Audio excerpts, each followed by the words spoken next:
네, 안녕하세요. 주식 투자자 여러분. 시간의 자유와 경제적 자유를 함께 만들어갈 주식하는 전산쟁이 주식공무원입니다.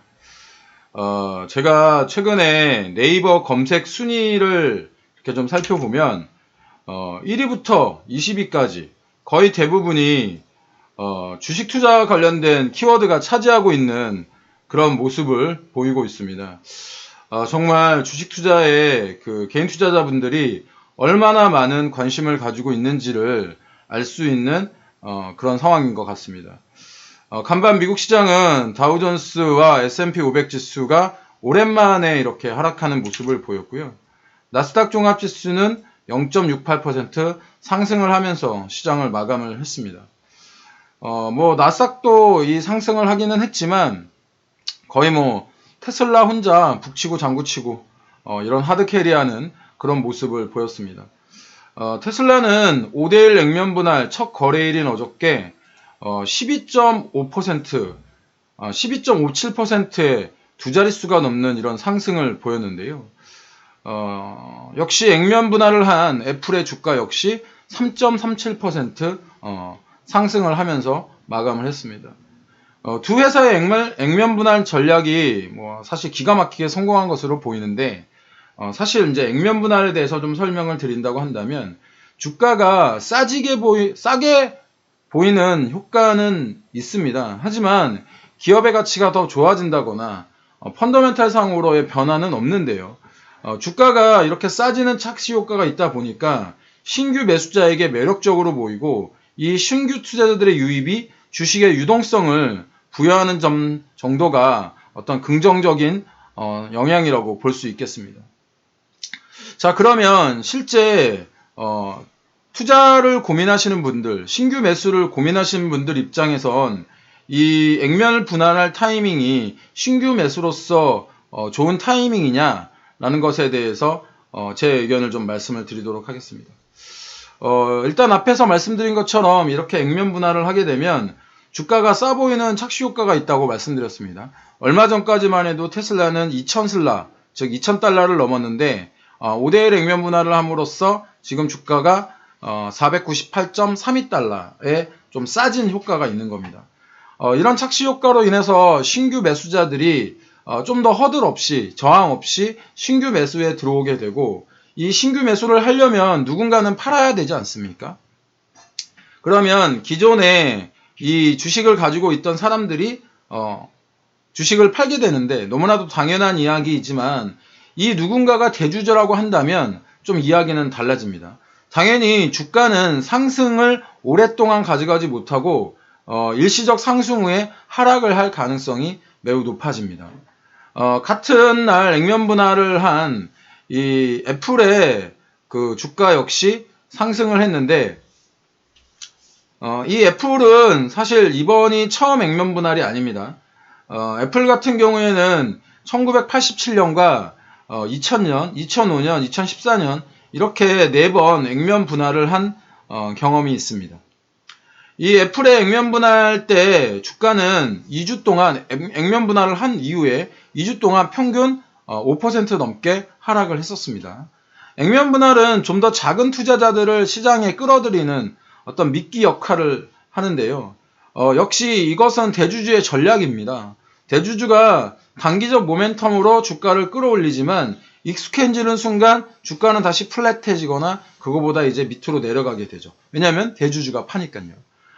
이때 대주주는 비싼 가격에 주식을 매도를 하고 이 플랫해진 주가에서 다시 저가에 주식을 사들이는 방법으로 회사에 대한 지배력을 높이는 겁니다. 이런 경우는 사실은 애플이라던가 이 테슬라의 경우가 처음이 아니고 우리나라에도 이런 경우가 있었습니다. 대표적인 경우가 이제 삼성전자입니다. 삼성전자가 2017년에 50대 1의 그 액면 분할을 합니다. 액면 분할을. 이 50대 1의 액면 분할이 볼게요. 아마도 2017년 이때쯤일 겁니다. 이때쯤 2017년 그러니까 이때쯤에 액면 분할을 합니다. 이때쯤에 액면 분할을 하고 주가는 약 한 8개월 동안 9개월 동안 쭉 이렇게 하락을 하게 됩니다. 이때 당시에 삼성전자의 주가는 약 한 250만원에서 300만원 정도였는데, 이때 주가가 50대 1의 액면 분할을 하니까 5만원에서 6만원까지 내려오는 그런 상황이 발생을 했습니다. 그리고 이제 리포트들이 엄청나게 쏟아져 나왔죠. 국민주라고 해서 신규 고객들을 모았습니다. 하지만 안타깝게도 주가는 8개월 동안 지속적인 하락을 가져왔고, 이때 주가가 3만원대까지 떨어지고, 개인 투자자들은 이 주가가 떨어진 이후에 이렇게 상승하는 국면에서 모두 다 그 주식들을 그 세력들, 우리가 보통 세력이라고 하는 기관 투자자와 외국인 투자자들한테 모두 다 가져다 주게 됩니다. 물론 주식은 케이스 바이 케이스, 케바케입니다. 그렇기 때문에 항상 같은 상황이 발생하지는 않습니다. 또한 종목에 대한 이야기이니까 오해하지 마시고요. 삼성전자가 그랬으니 뭐 애플이 그렇다, 아니면 또 테슬라가 그렇다, 이런 말씀을 드리는 것도 아니고, 또한 종목 자체가 나쁘다, 이런 말씀을 드리는 것도 아닙니다. 다만 오늘 말씀드리는 것은 액면 분할이 주가에 미치는 영향에 대해서 말씀을 드렸는데, 실제 액면 분할을 오랫동안 지켜보았던 투자자로서 액면 분할을 처음 겪어보는 투자자들에게 드리는 이야기 정도로 봐주시면 좋을 것 같습니다. 요즘 시장에 또 하나의 굉장히 큰 이슈가 있죠. 카카오 게임즈의 공모 청약인데요. 어저께도 카카오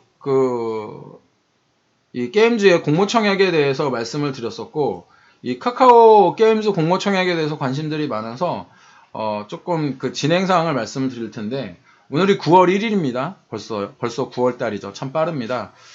오늘 내일 이렇게 이틀 동안 공모주 청약을 봤는데, 이 공모 청약가가 어저께 정해졌는데 24,000원으로 정해졌습니다.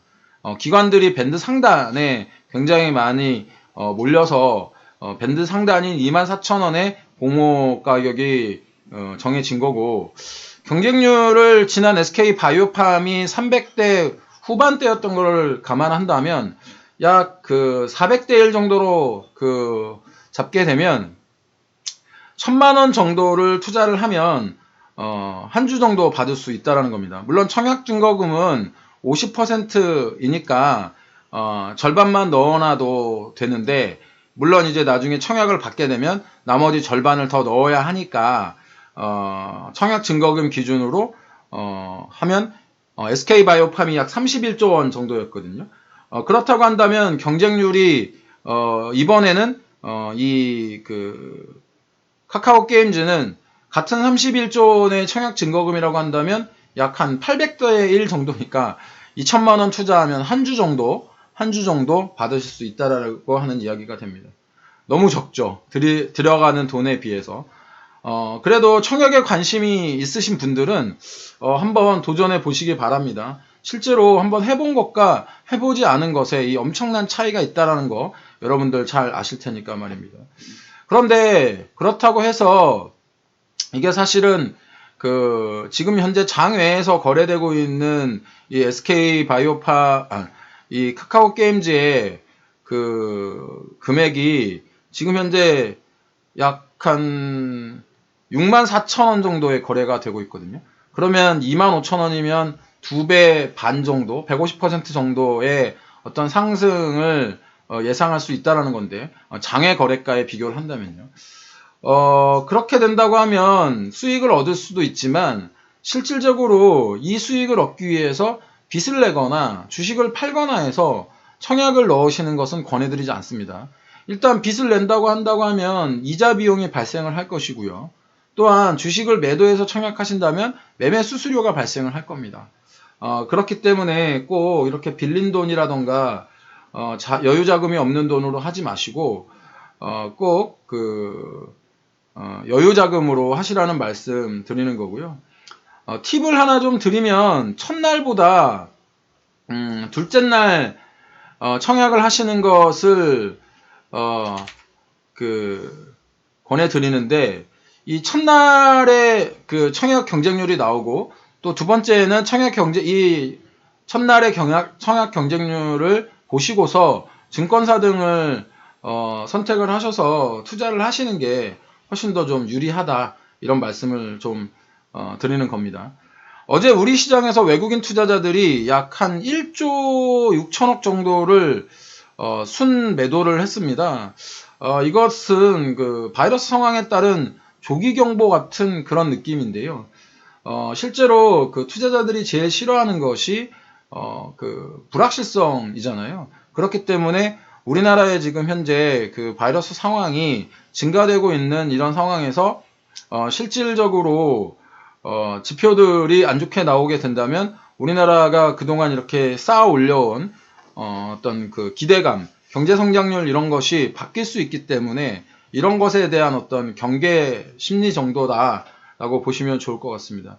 실질적으로 그 외국의 어떤 외국 그 선진국 시장 내에서의 자본 흐름과 국내 시장에서의 어떤 자본 흐름이 큰 변화를 보이고 있지는 않습니다. 그 개인 투자자들의 자금이 굉장히 더 들어왔기 때문에 그런 큰 변화는 보이고 있지 않지만, 그래도 다시 한번 시장을 조금 보수적으로 보시는 것도 나쁘지 않다라는 말씀 어제도 드리고 오늘도 드리고 있습니다.